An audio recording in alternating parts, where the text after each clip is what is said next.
Topic बताओ।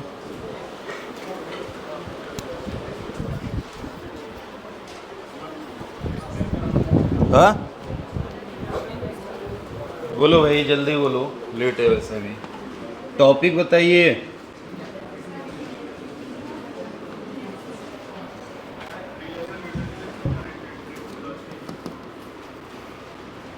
ठीक है, क्वेश्चन हुआ था इस पे, relation between I and V D.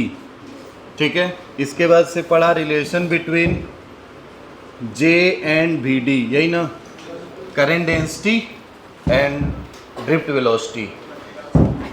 थोड़ा ध्यान से देखिए, I इज इक्वल टू कितना आया,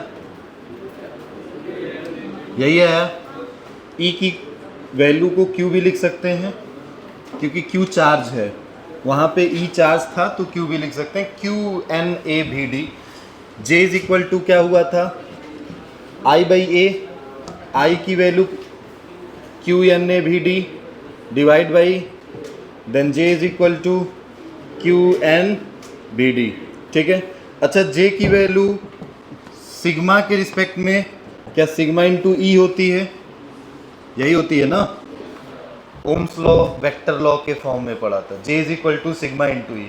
कन्फ्यूज मत होइएगा, बट J का फॉर्मूला मेन होता है I अपॉन ए। तो हो सकता है क्वेश्चन तुम्हें कुछ ऐसा दे, जैसा भी कराते हैं क्वेश्चन, एनसीईआरटी का ही क्वेश्चन है, उसमें ड्रिफ्ट वेलोसिटी दे देगा, चार्ज दे देगा, एन दे देगा, इलेक्ट्रिक फील्ड दे देगा, तुमसे कंडक्टिविटी पूछ देगा।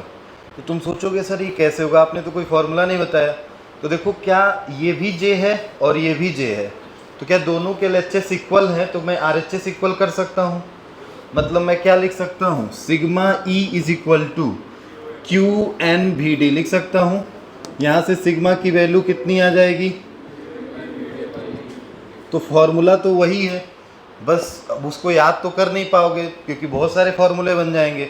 मेन फॉर्मूला ये याद करना है, ये याद करना है, और ये तो ओम्स लॉ में याद ही है, J is equal to sigma into E होता है।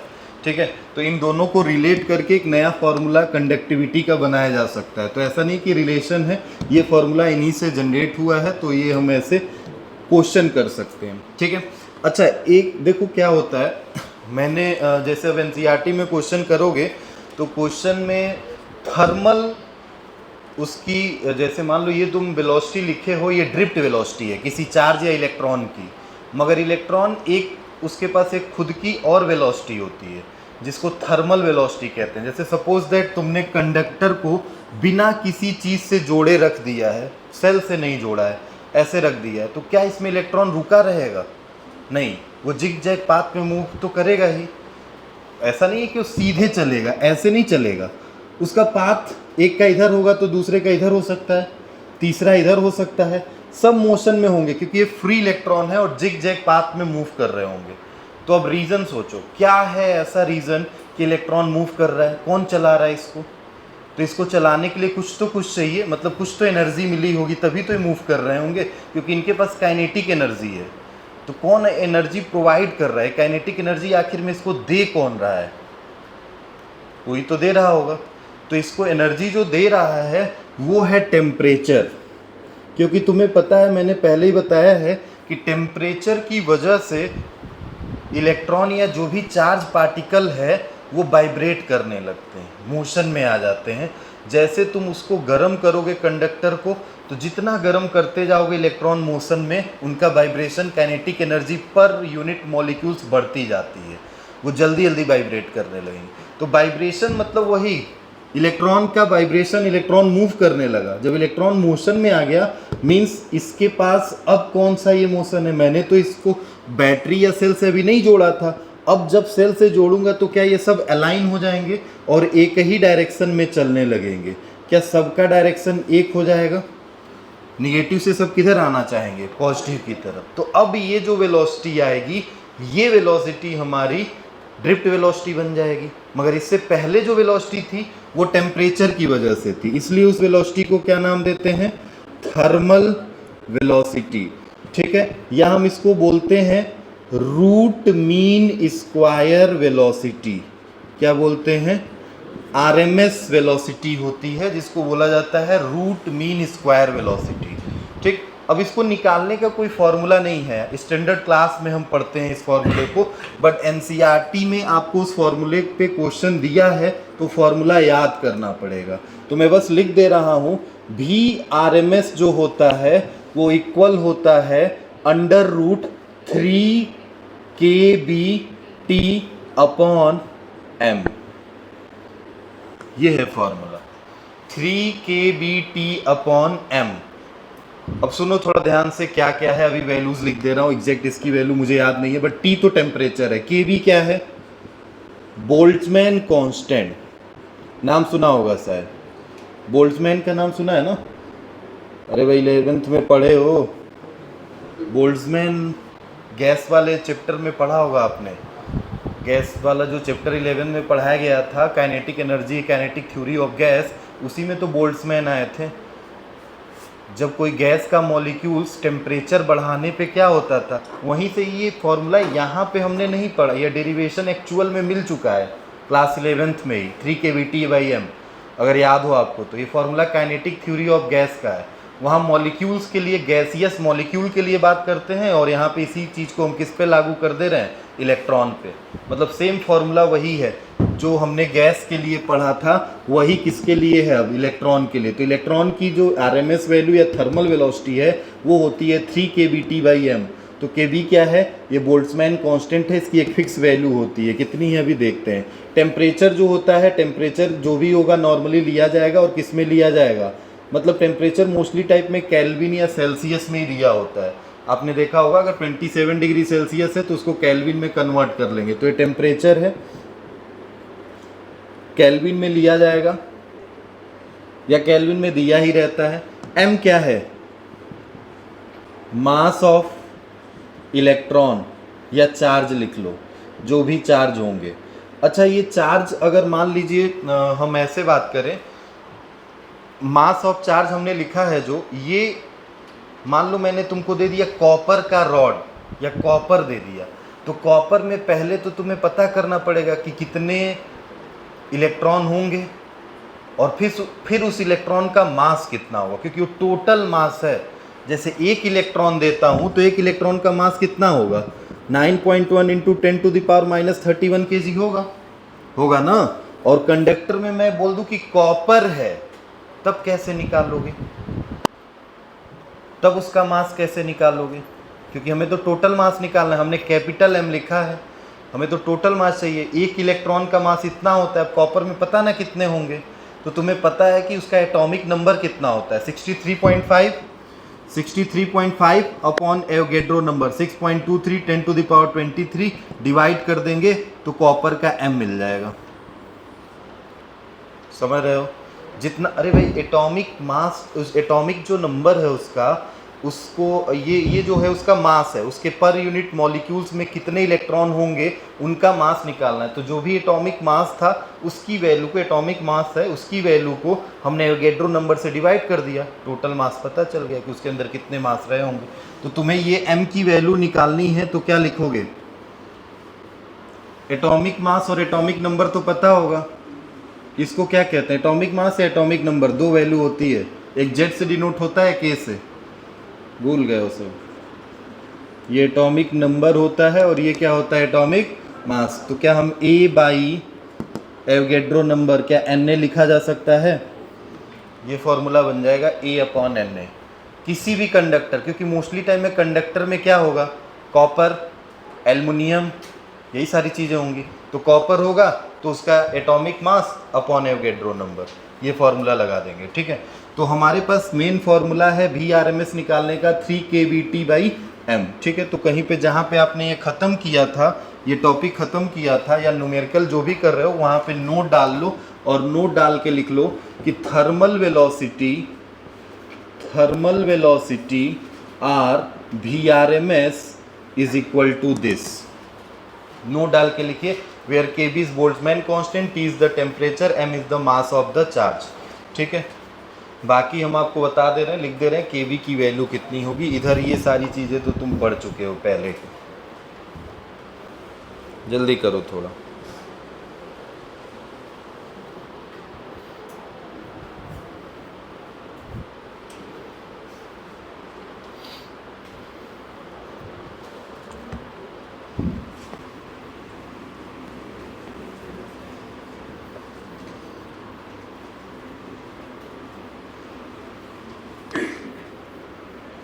पेपर दे रहे हो, पेपर में नंबर आ रहे हैं 0।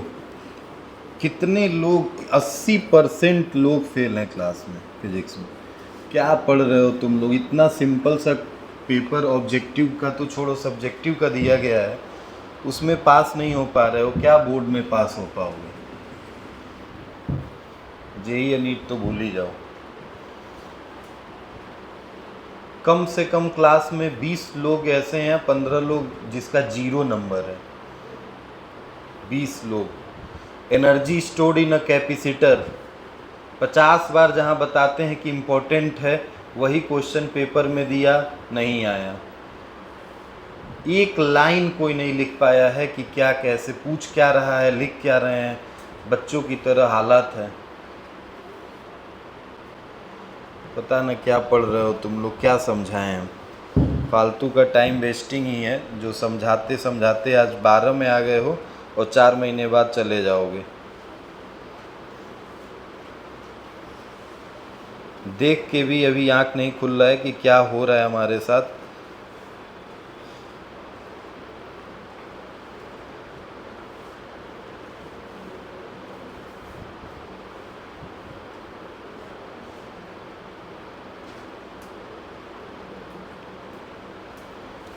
हो गया? नोट कर लिया?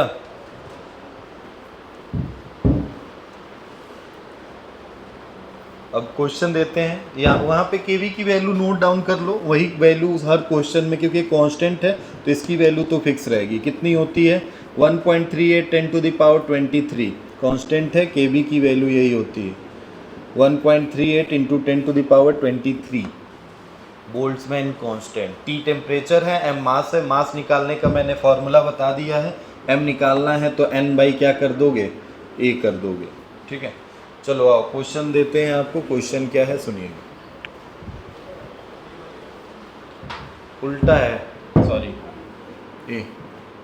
ए भाई, ठीक है, करेक्ट कर लीजिएगा। अ पोटेंशियल डिफरेंस, क्वेश्चन लिखिए। A potential difference of 100 volt is applied to the end of copper wire 1 meter long. Calculate average drift velocity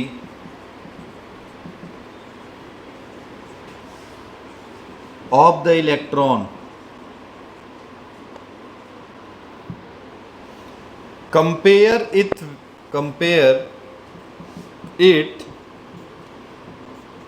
with the thermal velocity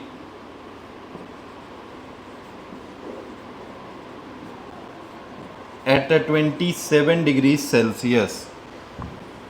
Given conductivity of copper दिया है 5.81 10⁻7 ohm inverse meter inverse, and number of density small n दे रखा है 8.5 × 10⁻28 पर metre cube.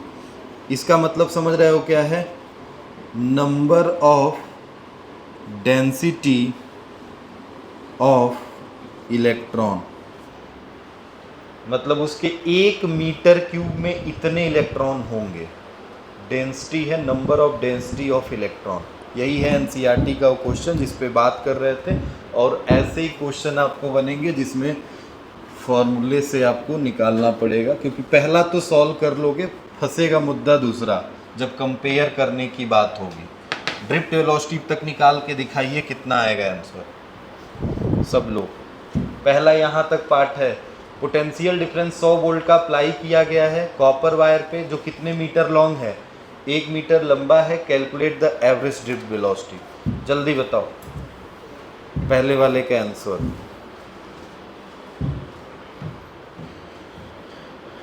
अभी बताया हूं कि क्या करना है।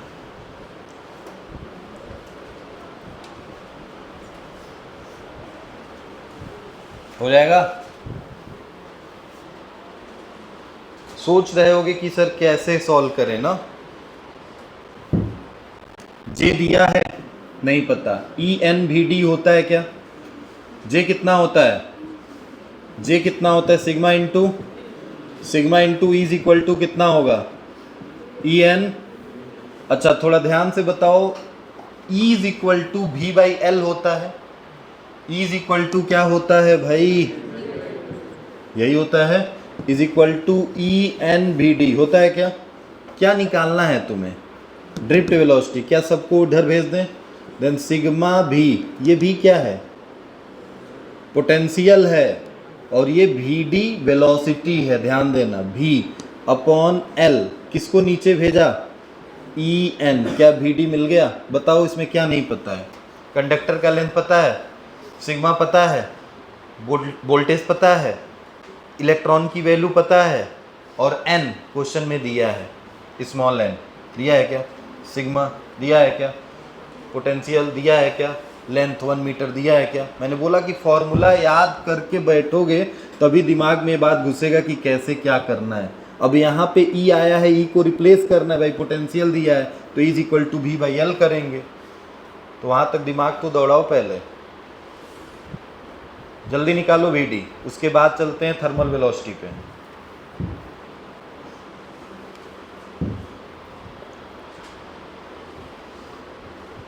और केवल इलेक्ट्रॉन का निकालना है, मतलब उसमें कॉपर के पूरे वायर का नहीं, उसने बस पूछा है ना compare it with the thermal velocity.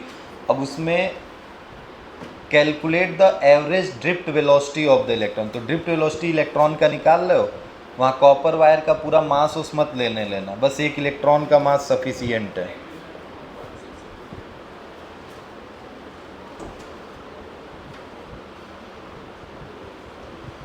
जल्दी करो,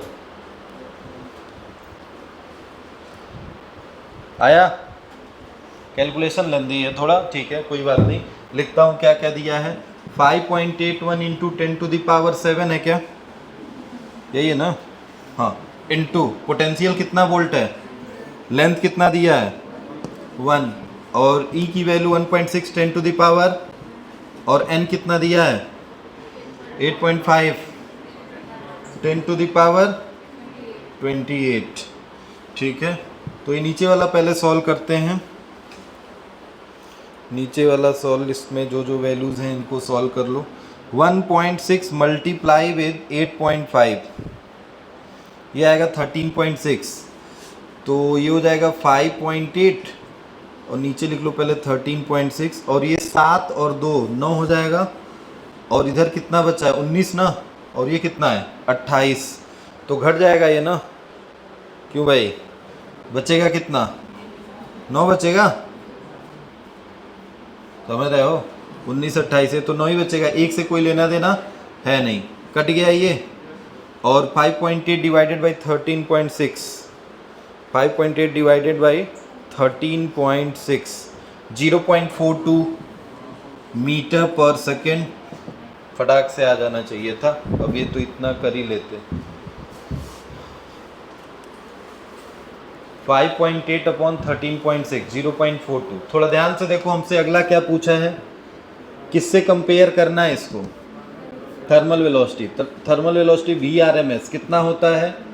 √3 kVT अपॉन में m। अब m पूरे कॉपर का नहीं रखना है, m पूरे कॉपर का नहीं रखना है, इलेक्ट्रॉन का बोला है। अगर पूरे कॉपर वायर का लेता, सारा पूरा कैलकुलेट करना होता तब निकालते, तो हम बस केवल क्या लगाएंगे, 3 kV कितना होता है 1.38 10⁻23। टेम्परेचर कितना दिया है 27 डिग्री सेल्सियस। क्या इसमें 273 जोड़ दिया जाएगा, तो टोटल केल्विन में कितना आ जाएगा टेम्परेचर? देन टेम्परेचर क्या 300 केल्विन हो जाएगा, देन 300 केल्विन। टेम्परेचर हमेशा केल्विन में। मास कितना 9.1 इंटू 10⁻31 kg जितना मास होता है इलेक्ट्रॉन का। इलेक्ट्रॉन का पूछा है क्योंकि इलेक्ट्रॉन से ही कंपेयर कर रहे हैं। बताइएगा, सॉल्व करें इसको, 3 का 3 में मल्टीप्लाई कितना हो जाएगा 9 हो जाएगा, और 2 इसको और दे देगा। 9 इंटू 1.38 इंटू 10⁻23 अपॉन नीचे क्या चल रहा है 9.1 इंटू 10⁻³ -31। सॉल्व कर लो थोड़ा इसको। हाँ अच्छा ये 25 कर लो, ठीक है। 9 मल्टीप्लाई विद 1.38 12.42 डिवाइडेड विद 9.1 31 है नीचे और ऊपर कितना है 25, तो ये ऊपर जाके ऐड होगा ना, अरे माइनस से ऊपर जाएगा तो प्लस होगा, तो जोड़ दो 31 प्लस 25 56 हो जाएगा, प्लस में 12.42 डिवाइडेड बाई 9.1 आ रहा है 1.364 multiply with 10 to the power 56, यही है।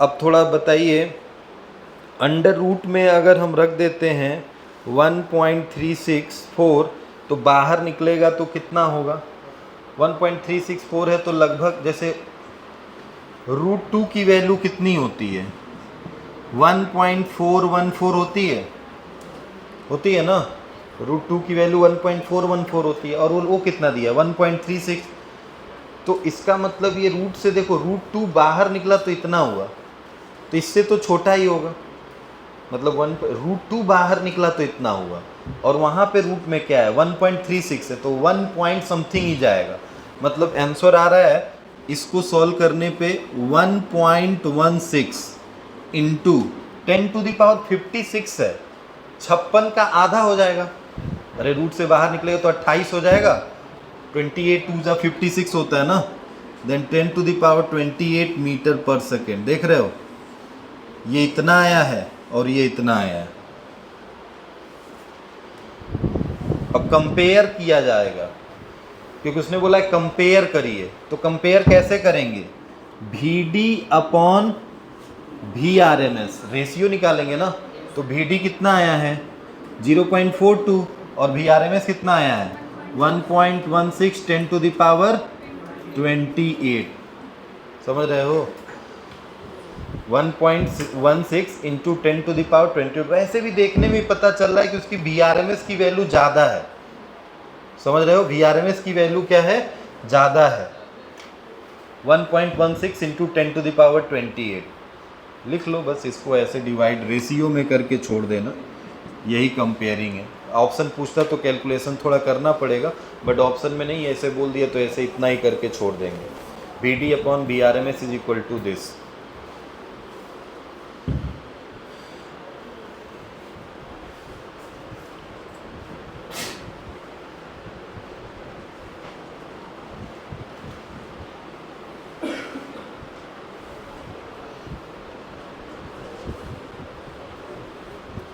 VRMS ठीक है, कांस्टेंट की वैल्यू में यार उसमें पावर में कुछ प्रॉब्लम आ रहा है क्योंकि इसका आंसर आ रहा है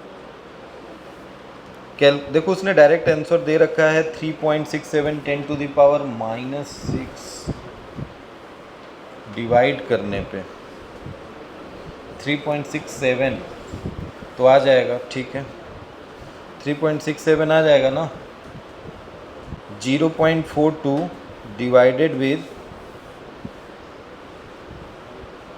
किससे डिवाइड करें 1.16, ये तो आ जाएगा 0.36 आ रहा है तो ठीक है 3.67 हो जाएगा।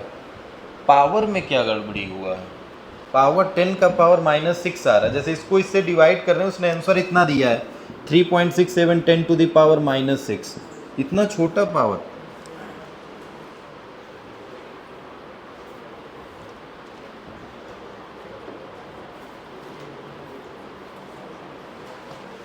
देखो भाई एक जगह करेक्शन करूं, Boltzmann constant 1.38 10 to the power -23 होता है, यहाँ पे क्या लिख रखा है,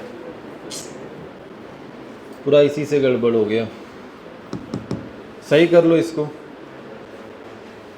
23 में 2 घटेगा ना, अब कितना होगा, अरे 23 21 होगा,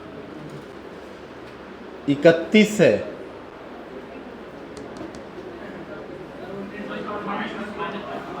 हाँ हाँ, ये माइनस है। ये ध्यान देना, मैंने क्या करेक्शन में बस किया है, यहाँ माइनस लगाया है, तो यहाँ -31 तो जैसे था वैसे ही रहेगा, बस ऊपर ये हमने जोड़ दिया था 23 2 25, नहीं 23 में से 2 घटेगा क्योंकि माइनस होता है। जहाँ बोल्ट्जमैन कांस्टेंट लिखे हो वहाँ पे पावर माइनस कर लो बस। -21 अभी ऊपर जाएगा तो प्लस होगा, तो कितना बचेगा? 10 बचेगा। प्लस में कि माइनस में? प्लस में ना, समझ रहे हो? तो ये रूट से जब अब बाहर निकलेगा तो क्या 5 आएगा? कितना आएगा? 5। 1.16 इंटू 10 टू द पावर 5, क्या 1.16 इंटू 10 टू द पावर 5 हुआ? अब डिवाइड करने पे आ जाएगा, क्योंकि इसको डिवाइड करोगे तो 0.364 आ रहा है या 367, तो 0.367 और ये 10 टू द पावर 5 ऊपर जाएगा तो कितना हो जाएगा? 0.367 इंटू 10 टू द पावर -5, तो एक पॉइंट इधर खसकाओगे तो क्या 3.67 हो जाएगा? ठीक है, वही आंसर है। अब सही है, उसको बस गलत हो गया था। ये बोल्ट्जमैन कांस्टेंट सही कर लो भाई, करेक्ट कर लो। 1.38 10 टू द पावर -23 होता है।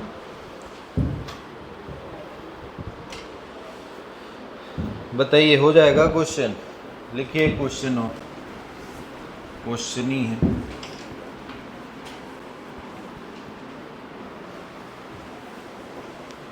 क्वेश्चन लिखिए। Find the time of relaxation, find the time of relaxation between collision and free path of electron in a copper at a room temperature given resistivity of copper 1.7 into 10 to the power -8 ohm meter, number density of electron n 8.5 into 10 to the power 28 meter cube, charge on electron, ये तो पता ही है तुम्हें, 1.6 into 10 to the power -19, and mass of electron 9.1 into 10 to the power -31 kg, and drift velocity of electron 1.6 into 10 to the power -4 second. ये question है, solve करके answer बताइए।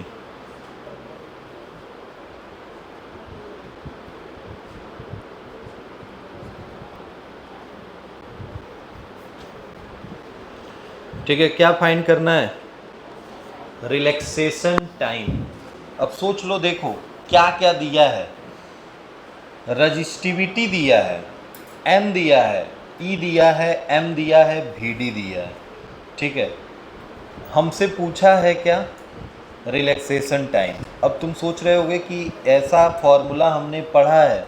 हाँ, ओम्स लॉ ने पढ़ा है in term of drift velocity, पढ़ा है क्या? और उस ओम लॉ को तुमने फिर किस में कन्वर्ट कर दिया था? रजिस्टिविटी में।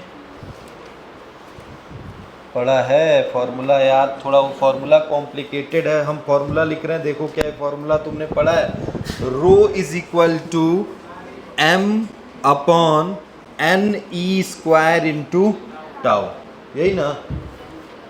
अब इसमें क्या नहीं पता है, यही टाउ निकालना है।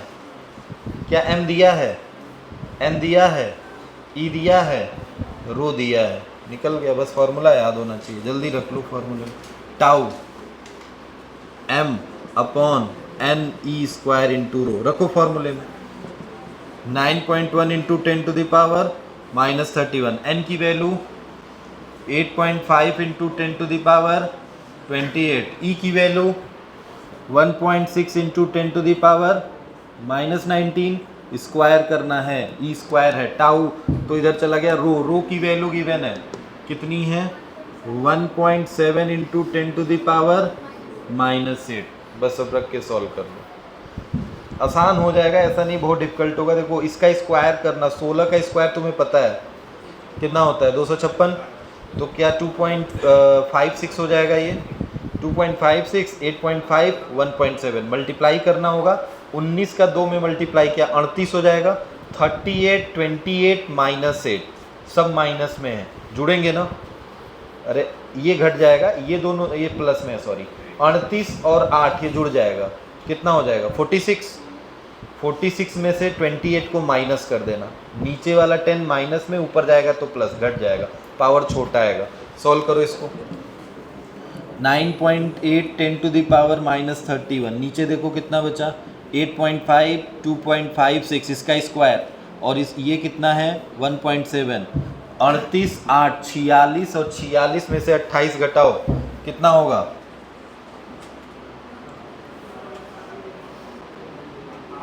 18 होगा, ठीक है, माइनस में होगा, समझ रहे हो ना, क्योंकि 46 निगेटिव में बड़ा था, ये तो प्लस छोटा हो गया, -18 ऊपर जाएगा तो क्या हो जाएगा प्लस, तो घटेगा ना, 31 में से 18 घटा देना, बाकी इनको सॉल्व कर लो, इनको सॉल्व कर लो, डिवाइड कर देना 9.1 से, रख लो इसको, रख के बताओ कितना आ रहा है, थोड़ा कैलकुलेशन है उसमें।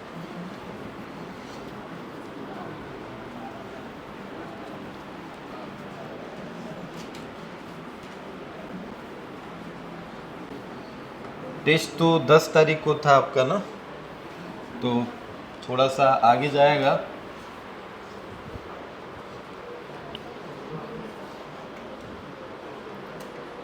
लिखिएगा एक क्वेश्चन और है,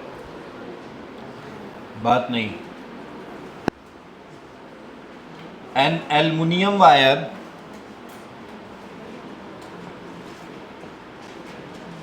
ऑफ डायमीटर 0.24 centimeter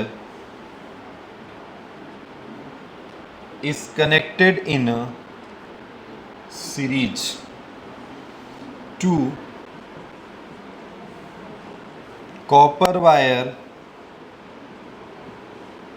ये बताएं हैं क्या, कुछ ऐसा लग रहा है मुझे, डायमीटर,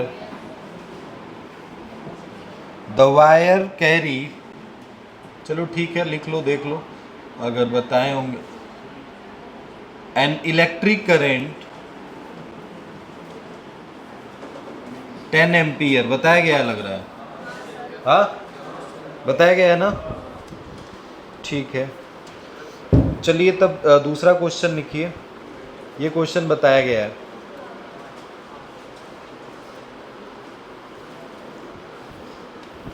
कितना क्वेश्चन कराए थे उस पर,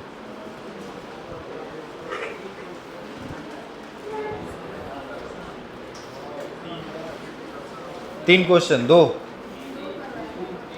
चलो ठीक है ठीक है ठीक है, कर लोगे सारे क्वेश्चन हो जाएंगे, आसान है। लिखिए, मिटा रहा हूँ उसको, दूसरा क्वेश्चन लिख रहा हूँ वहाँ पे, बोल रहा हूँ लिखते चलो।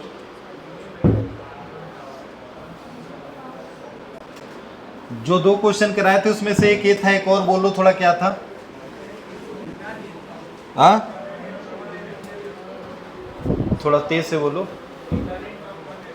हाँ, is flowing through a copper wire, ये हो चुका है ना, एक ये हो चुका है,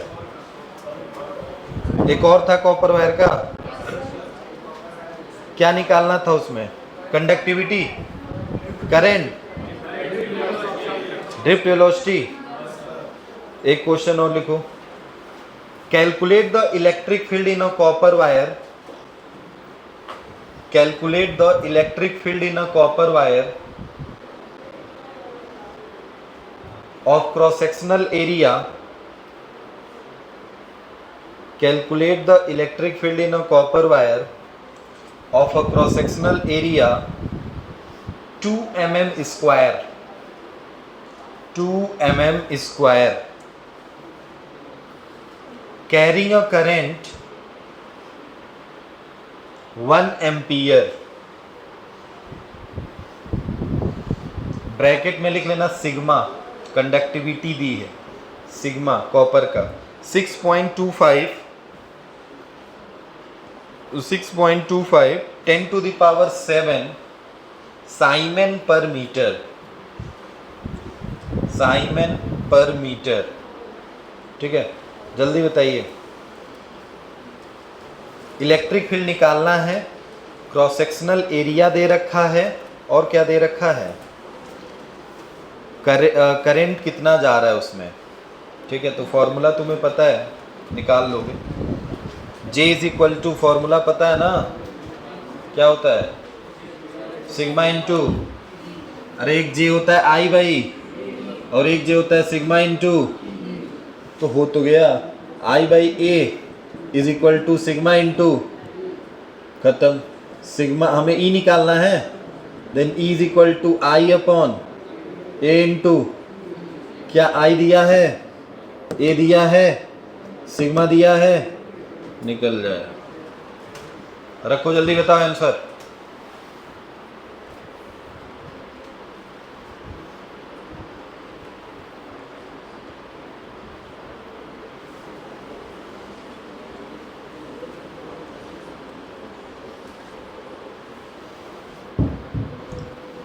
आज 5 तारीख है ना, नेक्स्ट संडे कब पड़ रहा है, 11 को। अच्छा आज मंडे है, ठीक है। तो 11 को आपका फिजिक्स का क्लास रहेगा एक्स्ट्रा, मेरा क्लास रहेगा। इस चैप्टर को इस हफ्ते तक ख़त्म करना है, मतलब जैसे जहाँ तक अभी तो 4 दिन है ये तो चलेगा, और 11 तारीख को जो भी क्लासेस होंगी 2-3 घंटे की, तो प्रिपेयर रहिएगा। मॉर्निंग में क्लास होगी, सब लोग आइएगा, पहले से बता दे रहा हूँ ये बात। आगे आंसर आया, बात कर लो बस।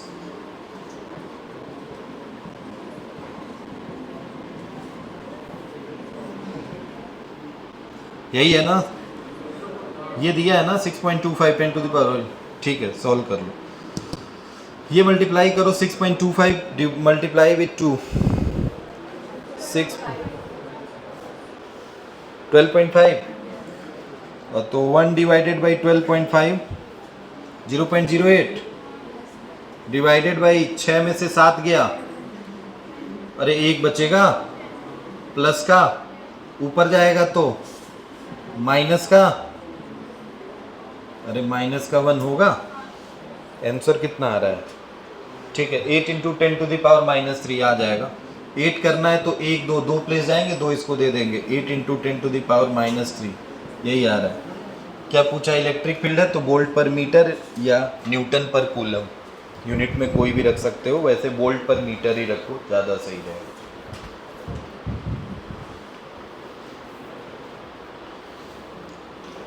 क्वेश्चन दे देंगे अभी होमवर्क के लिए, हेडिंग डालिए मोबिलिटी ऑफ चार्ज कैरियर।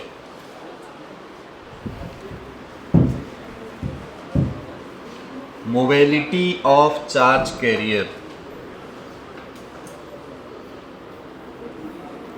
थोड़ा घर पे जाके पढ़ाई करो। गिन के 4 महीने बचे हैं, 4 अगस्त ख़त्म होने वाला है। आज आप ही बता रहे हो 5 तारीख आ गया, 11 तारीख को क्लास रखा गया है, तो 11 तारीख जाते जाते आधा तो निकल गया, क्योंकि इसी में 15 अगस्त है। बाकी आप 2-3 संडे पड़ जाएंगे, टेस्ट भी होगा। टेस्ट होगा तो एक दिन में टेस्ट दे नहीं पा रहे हो तो 2 दिन टेस्ट होगा, तो 2 दिन वैसे निकल गए। तो अब खुद सोच के देखो कितना % ख़त्म हो गया साल, लगभग 60%, 60% ख़त्म हो चुका है। अगस्त चल रहा है ना, 8वां महीना है अभी, ऐसे काउंट कर लो 4 महीने बचे हैं, 4 मंथ्स हैं, 60% से ज़्यादा आप कंप्लीट कर चुके हो ईयर्स। क्या गेन किए हो, 0। 2025 आ जाएगा, और जैसे नवंबर तक आएगा ना, एकदम पहाड़ सा टूट जाएगा सर पे, इतना बता दे रहा हूँ। अगर आप रिज़ल्ट चाहते हो तो, और नहीं तो फिर जैसे अभी भरे हैं लोग फॉर्म, फिर फेल हो रहे हैं, फिर भर रहे हैं, तो वही 4 महीने बैठ के कंपार्टमेंट का वेट करना, उसके बाद से सोचना क्या, उसके बाद 1 साल तो उसी में जाएगा, फिर अगले साल एडमिशन का कहीं सोचोगे। जेई नीट भूल जाओ, वो सब हो नहीं पाएगा तुमसे। वो कैसे हो पाएगा जब क्लास में 50 लोग हैं, 60 लोग हैं और 20 लोग जीरो पा रहे हैं, और बाकी जो पा भी रहे हैं वो हमारे या जो टीचर चेक कर रहा है उसकी कृपा से मिल जा रहा है, क्योंकि कुछ लिखे हैं, थोड़ा बहुत तो पास तो कर दें, मगर इस बार उतना भी नंबर नहीं दिया गया है। अब सोच के देखो क्या क्वेश्चन पेपर में दिया गया था, पहला क्वेश्चन छठा क्वेश्चन सेम था। पेपर मुझे याद हो गया देख के 2 मिनट में कि क्या क्या मैंने, एक टॉपिक का क्वेश्चन दिया था भाई, एक टॉपिक का नाम था कैपेसिटेंस। छोड़ दो मैग्नेटिज्म एंड मैटर एंड छोड़ दो इलेक्ट्रिक पोटेंशियल एंड कैपेसिटेंस, पूरा चैप्टर दे देता तब क्या होता। एक टॉपिक देने के बाद से हालात ये थे कि 20 लोग जीरो पा रहे हैं। क्या पढ़ रहे हो? केवल बस्ता उठा के चले आना, क्लास में बैठे रहना और यहाँ सुन लो और जाके घर पे नहीं हो पाएगा। 5 मिनट 10 मिनट 1 घंटा पढ़ने से आपको लग रहा है कुछ हो पाएगा? कभी नहीं हो पाएगा जब तक सेल्फ स्टडी नहीं होगा। तो भाई ईमानदारी से बोल के देखो कितने घंटे सेल्फ स्टडी करते हो।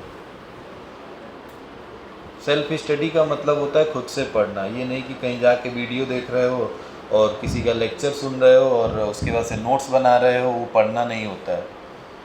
पढ़ना मतलब खुद से जो पढ़ाया गया है उसको रिवाइज करना, उस पर क्वेश्चन करना, खुद का वर्क करना, कितना टॉपिक आपका कंप्लीट हो गया, कितना बचा है, क्या आपको रिवाइज करना है, ये होता है पढ़ना। अभी भी समय है, 4 महीने हैं, सुधर जाओ, नहीं तो बहुत प्रॉब्लम होगी, मैं बता दे रहा हूँ। और जब पेपर जितना पास आएगा ना, एकदम पागल हो जाओगे। और या तो वो 2 स्थिति होती है पागलपन की, या तो अगर पढ़ने वाले हैं तो पागल हो जाएंगे कि भाई समय नहीं बचा है, जल्दी जल्दी पढ़ें, बैकलॉग है, दिन रात बैठ के पढ़ेंगे तभी भी नहीं कंप्लीट हो पाएगा। और जो नहीं पढ़ने वाला होगा उसके दिमाग में अब एक ही बात चलेगी, क्या? एक बार फिर क्लास 12th 1 साल और करेंगे और क्या, छोड़ो ये साल, अगले साल देखा जाएगा। हाँ, अब वो जमाना गया। आप वो यूट्यूब पे तो आ ही जाएगा, आप कहीं भी सर्च कर लोगे कि 1 शॉर्ट वीडियोस देख लोगे। आपको क्या लगता है 1 शॉर्ट वीडियोस देख के कोई पास हो पाएगा? अरे भाई 1 साल में नहीं पढ़ पाए, 50 मिनट कोविड 2 में पास होने वाले जो बच्चे थे वही हो तुम। 10th में पास हुए थे ना? नहीं, पेपर दिए थे, ऑब्जेक्टिव था, रिटन था। तो कोविड टाइम में जो बच्चे पास हुए और उसके बाद 1 साल जो पेपर हुआ उसके बाद, तो पेपर बहुत टफ नहीं माना गया। और ना ही उसकी क्या कहते हैं, आप ये भी देख लो, आज तक उसी का देन है कि अभी तक पेपर को जो चेक किया जा रहा है थोड़ा सा उसमें मतलब ढीलापन दिया जा रहा है कि भाई बच्चे पास हो जाएं किसी तरह से। अभी आज के डेट में रीज़न वही है। अब जब ये ख़त्म हो जाएगा टर्म तो हो सकता है पेपर आपके टाइम तक आते थे, मतलब आपका ये जो पेपर आएगा हो सकता है टफ आए। इस बार देखो सब लोग पास हो गए, फिजिक्स में सब लोग पास हो गए, केमिस्ट्री में कुछ लोग लटक गए, कुछ लोग मैथ में भी इस बार पास हो गए, कहीं कहीं पे फंसे, बहुत कम जो जिन्होंने नहीं पढ़ा वही फंसा, मगर मोस्टली लोग पास हो गए थे। बहुत कम बच्चे ऐसे थे जो फेल हुए थे, और जो फेल हुए थे वो इक्का दुक्का सब्जेक्ट है, जैसे या तो केमिस्ट्री में, या तो फिजिक्स में, या तो मैथ्स में। यही 3 सब्जेक्ट होते हैं जो फेल होने वाले होते हैं, कंपार्टमेंट लगने वाले। आपका क्या पता, आपका तो हिंदी इंग्लिश में भी लग सकता है, क्योंकि जो देखने में है समझने में वो तो में लग ही रहा है। अभी मैंने क्लास 11th में ही देखा था, एक कोई बहुत ऐसे एडमिशन हुए हैं, वो देख के दुख होता है कि लिखा इंग्लिश नहीं लिखने आ रहा है तो आप क्या करेंगे? थोड़ा सा वर्क करेंगे भाई, आप समझेंगे पहले नोट्स, आप इसीलिए तो बनाते हैं, आप पढ़ेंगे अपने लैंग्वेज में लिखेंगे, इतना तो आता होगा कि थोड़ा बहुत तोड़ मरोड़ के लिख लोगे और हम समझ जाएंगे। मैंने देखा था उसमें किसी बच्चे ने लिखा था, या बच्चा या बच्ची जो भी होगी, जैसे व्हाट्सएप पे चैट करते हैं, समझ रहे हो ना, जब गए थे, अब सोचो क्या कहोगे? ये कोविड का दौर है? नहीं, पता न क्या पढ़ रहे हो। अब जैसे जैसे समय बीत रहा है, मतलब हमने खुद ये चीज़ एज्यूम की है,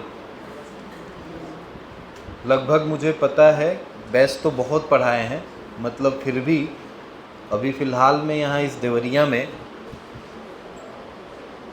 6 बैच तो 12th के निकले होंगे मेरे, 6 बैच। 2017 से मैं देवरिया में हूँ, 2017 से अभी तक 6-7 बैच जो भी निकले होंगे, गिन लेना अब कितना हुआ। तो उस 6 बैच में जैसे जैसे समय बीतता गया, कोई बच्चा ऐसा नहीं मिला, मतलब हर बैच ऐसा आगे वाला मिला कि जो पिछले साल से गोबर होता गया। सबसे अच्छा बैच था 2017 बैच, उसमें से ऑलमोस्ट, कुछ नाम भी बता दूंगा, कुछ लोग जानते भी होंगे, मोस्टली बच्चे, बहुत कम ही बच्चों को पढ़ाया था, 30 बच्चे लगभग थे। उस टाइम मैं सनबीम में पहले, सबसे पहले मैं वहीं गया था, और वहाँ के जो जितने भी 2017 के बच्चे थे, वो कोई आईटी से कर रहा है, कोई कुछ कर रहा है, बहुत अच्छे अच्छे कॉलेज में है वो 30 बच्चे थे। अभी भी आके मिलते हैं, कभी आएंगे तो मैं मिलवा दूंगा। जो हमको खुद नहीं बिलीव होता था कि ऐसे भी बच्चे होते हैं। उस टाइम मैं फिजिक्स नहीं, मैथ्स से स्टार्ट किया था पढ़ाना, बस वही 1 साल मैंने मैथ्स पढ़ाया था, और इतने तेज बच्चे थे कि मैथ्स में तुम सोचो ही मत। 3-4 बच्चे थे, यहीं सोंदा के ही हैं, कुछ देवरिया मेन शहर के थे, वो सारे बच्चे, उनको मैथ्स एकदम रटा रटाया था पूरा, एनसीईआरटी कह लो या आर डी शर्मा कह लो, आर एस अग्रवाल कह लो, सब लगा देते थे। क्यों थे? अब आज के डेट में क्या हो रहा है? आज के डेट में देख रहे हो वो कंडीशन है। अभी आपको खड़ा करके हम एक चीज़ जो मैथ्स पढ़ते हैं 11 का कुछ पूछ दें या 12 का, तो नहीं आएगा, ये रियलिटी है। वो सब छोड़ दो, 10th का पूछ दें तो नहीं आएगा, 11 का और 12 का तो छोड़ ही दो। तो जानते हो क्यों हो रहा है? जैसे जैसे समय बीत रहा है, या तो बच्चे बहुत तेज हो जा रहे हैं और या तो बच्चे गोबर हो जा रहे हैं। उस टाइम भी, अभी 2017 तक, आपको थोड़ा सा भी, अगर आप छोटे होंगे तो आपको याद होगा कि आपके भैया या दीदी जो भी रहते थी, उनके पास इतना फ़ोन नहीं होता था जितना आपके पास है अभी। रहता था क्या? नहीं। जब बच्चा, याद है ना, 12th पास कर लेता था तब फ़ोन दिया जाता था। 2017 तक मुझे याद है स्कूल में फ़ोन स्ट्रिक्टली प्रोहिबिटेड लिखा रहता था। आज के डेट में सब बच्चे फ़ोन लेके आते हैं, हर स्कूल भी, अब सारे स्कूल भी जमा कराते हैं, फ़ोन जमा करिए तब जाइए क्लासेज में, या स्विच ऑफ करके बैग में रखिए, एज अ कॉलेज की तरह हो गया। तो क्या बच्चे का दिमाग बढ़ेगा? बढ़ेगा, मगर कुछ पर्टिकुलर जगह पे बढ़ेगा। जिसको बढ़ाना होगा वो इस फील्ड में बढ़ेगा, किसी का अनदर फील्ड में बढ़ेगा, किसी का कहीं और नॉलेज होगा। बहुत सारे नॉलेज हैं, वो तो जनरल नॉलेज में मतलब क्या, बहुत सारा आता है ना, जियोग्राफी, हिस्ट्री, अब पॉलिटी एंड इकोनॉमिक्स सब आता है। तो इसी तरह कहीं भी बढ़ा लोगे। इंस्टाग्राम है, फेसबुक है, पबजी है, थ्रेड्स है इंस्टा का, और बहुत सारी तमाम चीज़ें आ गई हैं भाई। जहाँ बढ़ाना है वहाँ बढ़ा लो, और वही रीज़न है, एक जगह बढ़ाओगे तो दूसरा जगह कम होगा। अब जैसे मान लो तुम कहते हैं ना जीएस पढ़ रहे हैं, तो जीएस में बहुत लोग एक सब्जेक्ट में पर्टिकुलर स्ट्रांग होते हैं, 2 होते हैं, 3 होते हैं, एक तो वीक होता ही होता है। जैसे मान लो मैं जीएस पढ़ता हूँ तो मुझे अच्छा क्या लगता है, जियोग्राफी अच्छा लगता है, पॉलिटी अच्छा लगता है, इकोनॉमिक्स थोड़ा बहुत अच्छा लगता है। मगर अब मैं मॉडर्न हिस्ट्री, ठीक है, मैं एसेंट हिस्ट्री में जाता हूँ तो बोरिंग है, वो हड़प्पा खुदाई, ये वो सब बेकार, वो बेकार है। बोरिंग है ना, तो वो उसमें वीक। तो वही चीज़ है, अब 4 पढ़ें तो एक तो कमज़ोर होगा, क्योंकि सबको एक साथ लेके नहीं चल पाएंगे। वही बात आपके साथ है, सब एक चीज़ लेके चल रहे हो एक साथ, घर द्वार, अभी कुछ नहीं है फिर भी, मतलब आप खुद सोचो। अब होता है ना कि एक जिम्मेदारी बढ़ती है तो बीवी बच्चे सब, आपके साथ क्या है, कुछ है ऐसा? बीवी बच्चे हैं? नहीं है, तो टेंशन किस बात की है? पापा पैसा दे रहे हैं इस बात का है, तो पापा पैसा दे रहे हैं तो अच्छी जगह यूटिलाइज करो, क्यों दूसरों पे उड़ा रहे हो? पैसे मिल रहे हैं तो पढ़ाई के लिए मिल रहे हैं ना, तो यहाँ पे यूटिलाइज करो। यहाँ रिज़ल्ट दे लोगे तो अभी आगे जाओगे तो बहुत उड़ाने के लिए जगह मिलेगी, चीज़ें मिलेंगी, अच्छी जगह रहोगे तो। देवरिया में रहोगे तो कहाँ कहाँ उड़ा पाओगे? दुबई वाले मेले में या डिज्नीलैंड सर्कस देखने जाओगे? बाहर रहोगे क्या पता, दुबई में रहोगे तो सीधे बुर्ज खलीफा पे ही जाओगे, यहाँ रहोगे तो वही लोकल वाले बुर्ज खलीफा को देखोगे। तो अच्छी जगह से पढ़ोगे तभी दुबई नसीब होगा, नहीं तो देवरिया में ऐसे दुबई बना के दिखाएंगे, समझ रहे हो ना? फोकस करो पढ़ाई पे। 4 महीने बचे हैं, नवंबर में आपका टारगेट होता है, लास्ट नवंबर तक जाते जाते आपका सिलेबस कंप्लीट होता है, ठीक है? पहला बुक जैसे ख़त्म हुआ ना, सेकेंड बुक में हवा नहीं लगेगा, गिने चुने 1 महीने 1.5 महीने लगते हैं ख़त्म होने में। सब मॉडर्न फिजिक्स है, बस लाइट चैप्टर में जितना समय लगेगा। तो बस इसी में, अब इसमें तुम ये पढ़ लिए हो, 2 चैप्टर सर ने कंप्लीट किया, मुझे एसी पढ़ाना है, EMI पढ़ाना है इसमें।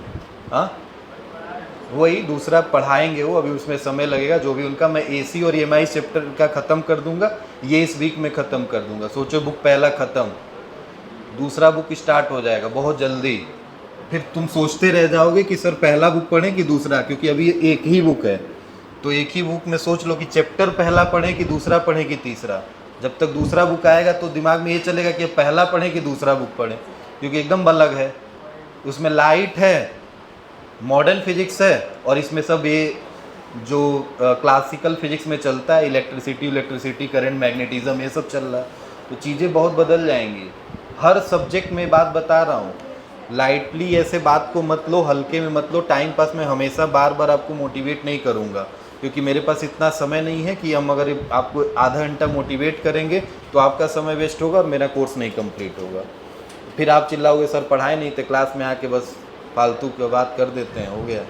तो इसलिए मैं आपको ये बात बता रहा हूँ, पढ़ाई करिए।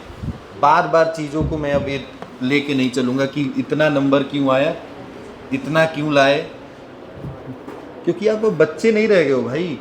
पेरेंट्स मीटिंग से डरोगे? पेरेंट्स से तो डरते नहीं हो, पेरेंट्स मीटिंग से क्या डरोगे? सोचो, अब मैं कहूँ कि इस बार PTM होगा, नंबर नहीं आया तो बहुत मार खाओगे, डरोगे? वो सब बच्चे डरते हैं। आप मार खाए घर पे कितने साल हो गए? कोई रिसेंटली मार खाया है? लगता है हमको। ठीक है, बस 2 मिनट रुको, ये टॉपिक कंप्लीट करना है। हमें नहीं लगता है कि कोई अब घर पे मार भी खाता होगा, बहुत कम लोग ऐसे हैं, बहुत कम। तो क्या तुम PTM में डरोगे? पापा एक दिन डांट देंगे, 2 दिन खाना नहीं खाओगे, मम्मी आएंगी मना लेंगी, फिर खाना खा लोगे, फिर खाना खा लोगे तो फिर भूल जाओगे। जब तक पेट में कुछ अन्न नहीं गया रहेगा तब तक याद रहेगा, अरे भाई पढ़ेंगे, अब एकदम फाड़ देंगे फोड़ देंगे, यही सब होगा। और जैसे पेट में एक थरिया जाएगा तो कहानी ख़त्म। उसके बाद से क्या करोगे? उसके बाद भूल जाओगे कि क्या हुआ था मेरे साथ, समझ रहे हो ना? वही जब एक बार ठोकर लगता है तो आंखें खुलती हैं, कहते हैं ना। तो ठोकर ऐसा रहे कि थोड़ा सा कुछ समय तक याद रहे। अब एक थाली वाला ठोकर तो 2 दिन में भूल जाएगा वो। पैसा रहेगा जेब में तो बाहर जाके खा लोगे। तो मम्मी के मारने, पापा के मारने या डांटने से अभी कोई इफेक्ट नहीं पड़ने वाला है। खुद का सेल्फ मोटिवेशन होना चाहिए कि मुझे पढ़ना है, हमें कंपेयर करना है अनदर स्टूडेंट से जो बाहर के हैं, जो 90% ला रहे हैं, जो जिनके साथ मैं बैठ रहा हूँ तो उनका रिज़ल्ट आ रहा है, मेरा रिज़ल्ट नहीं आ रहा है, कहाँ पे मैं पीछे हूँ, कहाँ पे कौन से सब्जेक्ट मेरे को पीछे कर रहे हैं।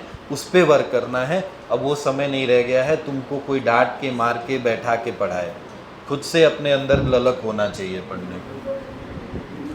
ठीक है, सुनिए, हम क्वेश्चन नहीं, हम टॉपिक लिखे थे mobility of charge carrier. Heading डालिएगा।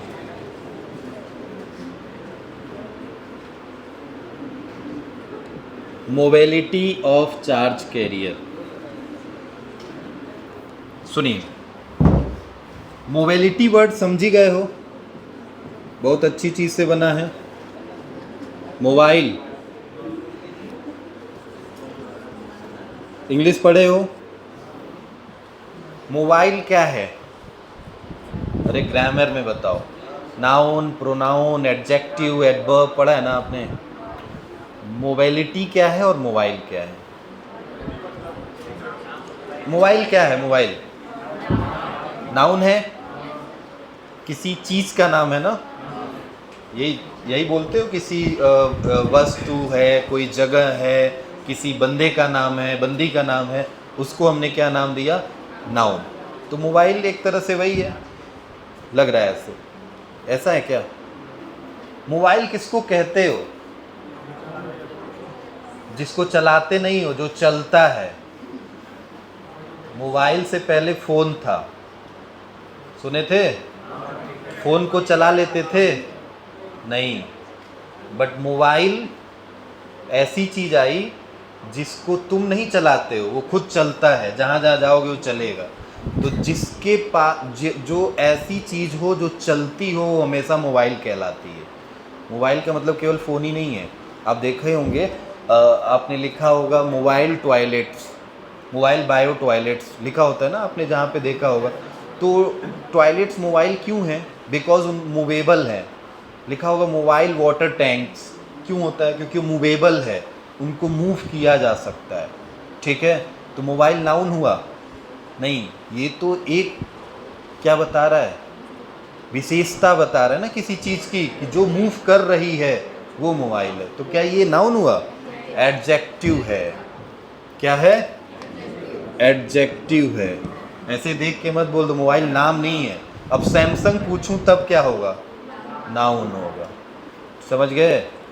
तो अब इसी वर्ड से बना है मोबिलिटी। मोबाइल मतलब जो मूव कर रहा है, जो मूव कर रहा है, और मोबिलिटी मतलब जिसके पास एबिलिटी है टू मूव, मूव करने की एबिलिटी हो। भाई ज़्यादा होगी तो उसकी मोबिलिटी ज़्यादा होगी।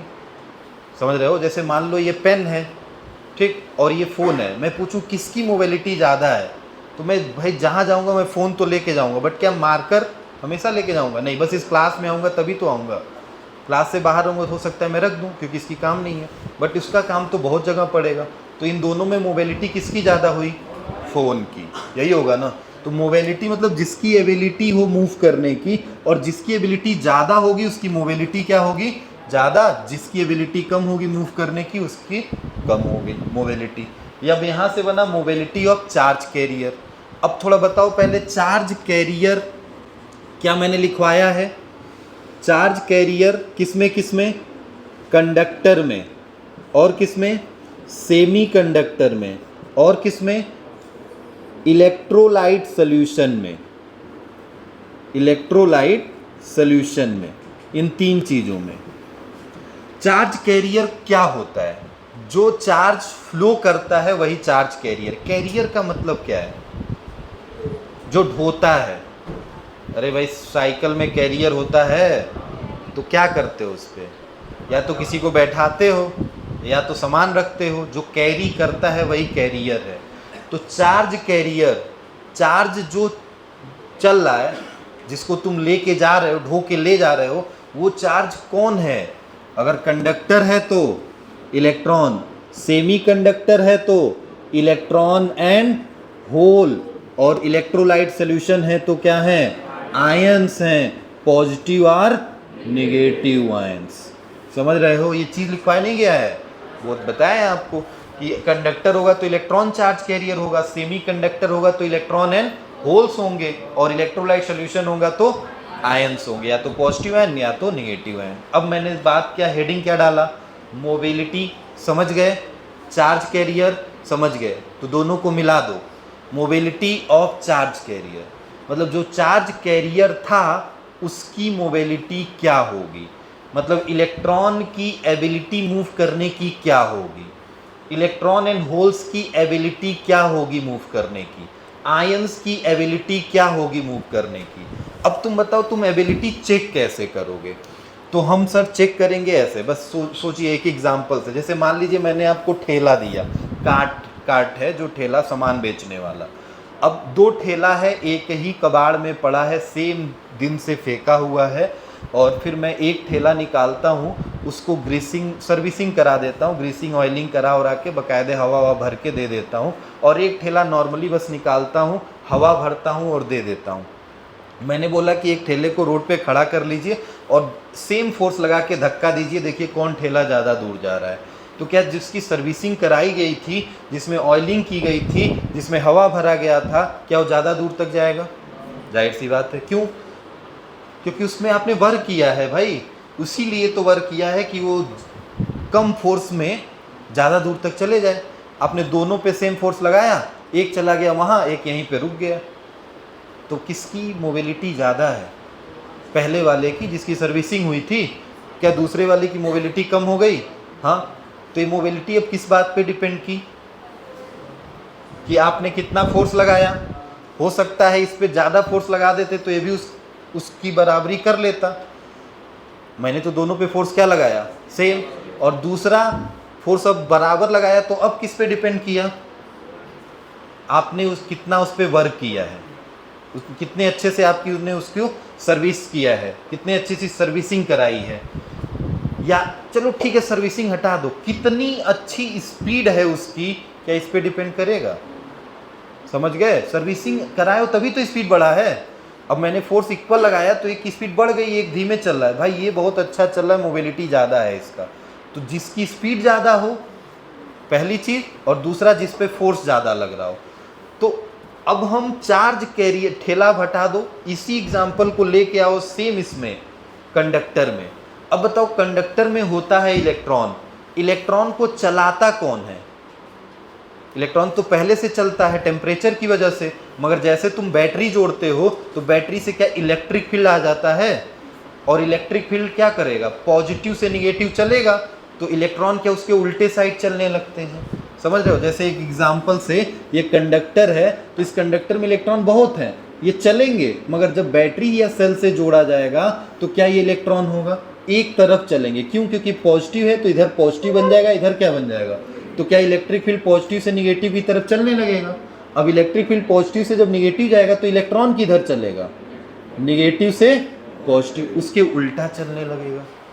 तो इलेक्ट्रिक फील्ड भी फोर्स लगा रहा है क्या? अरे इलेक्ट्रिक फील्ड अगर कम है तो इलेक्ट्रॉन धीरे धीरे चलेंगे, इलेक्ट्रिक फील्ड और बढ़ाओगे तो क्या इलेक्ट्रॉन और तेजी से भागेंगे, और जितने तेजी से इलेक्ट्रॉन भागेंगे क्या उतना ही मोबिलिटी उसकी अच्छी कहलाएगी क्या? मतलब इलेक्ट्रॉन को चलाने के लिए रिस्पॉन्सिबल कौन है? इलेक्ट्रिक फील्ड है। देन मोबिलिटी जो है ना, उसको डिनोट किया जाता है, किसी भी चार्ज कैरियर का हो, चाहे इलेक्ट्रॉन का, होल्स का, आयंस का, किसी का भी हो, सबको किससे डिनोट किया जाएगा? म्यू से। मोबिलिटी अब इलेक्ट्रॉन का होगा तो इसके नीचे क्या लिख दिया जाएगा? ई। होल्स का होगा तो क्या लिख दिया जाएगा? एच। समझ रहे हो? बस हम मोबिलिटी की अभी बात कर रहे हैं। किसी भी चार्ज कैरियर की मोबिलिटी होती है electric field per unit drift velocity. ऐसे लिखो, उल्टा बोल दिया बात। Drift velocity per unit electric field, मतलब उसकी वेलोसिटी एक यूनिट इलेक्ट्रिक फील्ड देने पे कितनी हुई। बुक में बस डायरेक्ट यही लिखा होगा, mobility of the charge carrier is equal to drift velocity per unit electric field.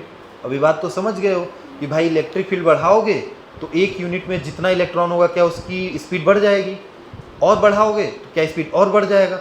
मतलब हम कैसे कैलकुलेट करेंगे? तो हम देखेंगे कि एक यूनिट में जितना इलेक्ट्रॉन है उसकी स्पीड कितनी है पर यूनिट इलेक्ट्रिक फील्ड में। मतलब अगर एक कूल समझो 1 वोल्ट पर मीटर दिया तो ये 10 मीटर पर सेकेंड से चल रहा है, मैंने इसको 1 यूनिट रखा तो ये 10 चला है, तो क्या अब इसकी मोबिलिटी मिल जाएगी? मिल गई, क्योंकि ये इसकी इलेक्ट्रिक फील्ड हो गई और ये क्या हो गई, ये वेलोसिटी, ड्रिफ्ट वेलोसिटी। तो क्या मोबिलिटी कितनी हो गई, 10/1। मिल गया। मान लो इसको 2 कर दिया, ये अभी भी 10 रहा, अब बताओ कितना हुआ। तो ये 10/2, क्या घट गई मोबिलिटी, साफ दिखाई दे रहा है। मैंने इलेक्ट्रिक फील्ड बढ़ाया, अभी भी स्पीड बढ़ा क्या, नहीं बढ़ा, अभी भी स्पीड उतना ही है। तो इसका मतलब पहले जब इलेक्ट्रिक फील्ड 1 था तो स्पीड 10 था, इलेक्ट्रिक फील्ड 2 हुआ तो भी स्पीड 10 है, तो मोबिलिटी घट गई। इसका मतलब इलेक्ट्रिक फील्ड बढ़ाने पे मोबिलिटी नहीं बढ़ रही है पर यूनिट इलेक्ट्रिक फील्ड का, मतलब उसकी मोबिलिटी नहीं बढ़ रही है। तो मोबिलिटी इज इक्वल टू क्या हो जाएगा, drift velocity per unit electric field. समझ गए। अब ये फॉर्मूला बना, तो हम इसी फॉर्मूले को एक बार किसके लिए लिख देंगे, कंडक्टर के लिए, फिर किसके लिए लिख देंगे, सेमी कंडक्टर के लिए। आयंस के लिए नहीं पढ़ना होता है, आयंस में तो पॉजिटिव और नेगेटिव होते हैं। तो एक बार कंडक्टर के लिए और किसके लिए, सेमी कंडक्टर के लिए। क्लियर है इतनी बात। तो एक बात बताओ, यहाँ से कई तरह से फॉर्मूले बनेंगे। पहले सुनो, ड्रिफ्ट वेलोसिटी का फॉर्मूला करंट के भी फॉर्म में होता है ना, VD इज इक्वल टू, अरे I इज इक्वल टू कितना होता है, या चलो हम ड्रिफ्ट वेलोसिटी का फॉर्मूला लिखते हैं, QE/m इंटू टाउ होता है क्या ये भी फॉर्मूला यहाँ रखा जा सकता है। तो कितना हो जाएगा, म्यू इज इक्वल टू, बोलो, QEm इंटू टाउ, अपॉन में क्या है, E, क्या E से E कट जाएगा, देन ड्रिफ्ट मोबिलिटी कितना आ जाएगा, Q/m इंटू में टाउ। क्या मोबिलिटी का भी फॉर्मूला आ गया, समझ गए। अच्छा, यहाँ से यूनिट बताओ थोड़ा, अभी और फॉर्मूले लिख रहे हैं, अभी बस सुनिए पहले। यूनिट बताइए, ड्रिफ्ट वेलोसिटी यूनिट कितनी होती है, अरे बोलो भाई, मीटर पर सेकेंड, ये तो वेलोसिटी है। ई की वैल्यू क्या होगी, न्यूटन पर या बोल्ट पर, ये भी तो हो सकता है, बोल्ट पर मीटर। चलो इसी को रखते हैं, क्योंकि इसमें मीटर है, अच्छा रहेगा। मीटर ऊपर चला गया कितना हो जाएगा, और ये तो इससे मल्टीप्लाई हो जाएगा ना, तो बोल्ट इनवर्स सेकेंड इनवर्स। ये कौन सी यूनिट है इसकी, SI यूनिट। याद रखना, बहुत इंपॉर्टेंट यूनिट्स है, पूछा जाता है ऑब्जेक्टिव में, what is the unit of the mobility. तो फॉर्मूला याद रहेगा तो निकाल लोगे। हो सकता है ऑप्शन में बोल्ट पर मीटर की जगह न्यूटन पर कूलम ले लिया हो, समझ जाना क्या किया गया है। अच्छा, बट इसकी CGS यूनिट फेमस है। मीटर स्क्वायर को क्या लिख सकते हो, बोल्ट को बोल्ट ही, सेकेंड को सेकेंड ही, अरे CGS में तो सेकेंड ही होगा, बोल्ट बोल्ट ही होगा। तो मीटर को सेंटीमीटर में कन्वर्ट किए तो क्या 100 आया होगा ना, और कितने मीटर हैं, 2, तो क्या 10 का पावर 4 आया होगा। तो क्या एक रिलेशन बन गया, 1 metre square per volt per second is equal to 10⁴ centimetre square volt inverse second inverse. समझे हो। अरे भाई देखो, मीटर को किस में चेंज किए हैं, तो जाहिर सी बात है मीटर सेंटीमीटर में जाएगा तो 100 लेके आएगा, 2 मीटर है तो क्या 200 लाएंगे, और 200 का मतलब 10 का पावर कितना हुआ, 4। बाकी ये जो है मीटर सेंटीमीटर में, बोल्ट बोल्ट में, सेकेंड में होगी। क्लियर है इतनी बात, ठीक है। तो पहले हेडिंग डालें, मोबिलिटी ऑफ चार्ज कैरियर, फटाक से एक लाइन लिखो,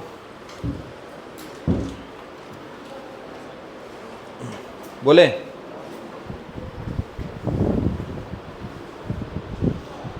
The conductivity of any material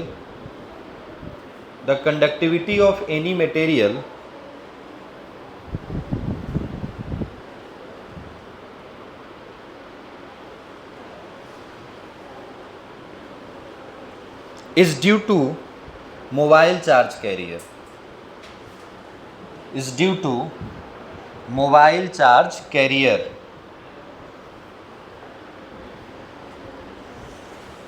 अब उसके नीचे लिखना चार्ज कैरियर, और ऐसे एरो बना बना के फटाक लिखो।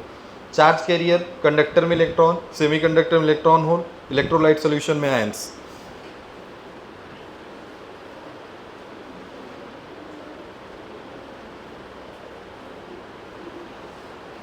हो गया।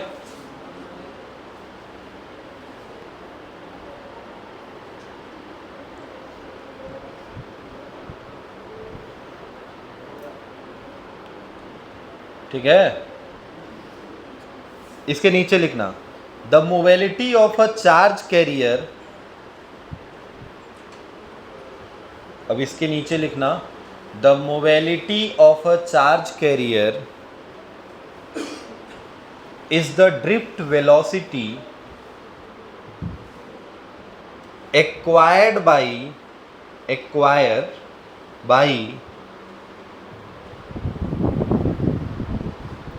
it in a unit electric field, acquired by it in a unit electric field।